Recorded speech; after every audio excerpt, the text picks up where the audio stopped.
Il est environ 16 h hier quand ce camion transportant 32 000 litres de carburant se couche dans un virage de la nationale 106. Mauvaise nouvelle, la citerne est touchée et du gasoil s'écoule dans le Bramont, un cours d'eau en contrebas.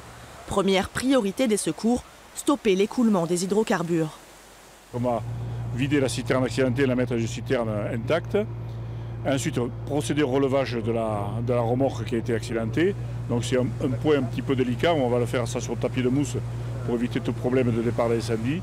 L'autre priorité, c'est de maîtriser la pollution du Bramont, car le cours d'eau est un affluent du Tarn et avec les débits actuels, l'hydrocarbure file à toute vitesse. Entre 5 et 10 000 litres se seraient échappés dans la nature. Les pompiers ont mis immédiatement en place des barrages et des gros buvards pour essayer d'éviter que la pollution aille vers le Tarn. Donc il y a 4 km sur lesquels il y a cette pollution, mais c'est 2 km en amont du Tarn. Donc voilà, on surveille, les captages ne sont pas touchés.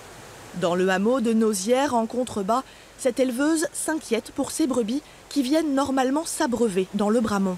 Elles étaient là cet après-midi, j'ai voulu aller les nourrir tout à l'heure et en fait je me suis rendu compte qu'il n'y en avait que 4 alors qu'on a un troupeau de presque 50 et je pense que l'odeur, tout ça, ça les a fait fuir et qu'elles sont montées vers le plateau là-haut.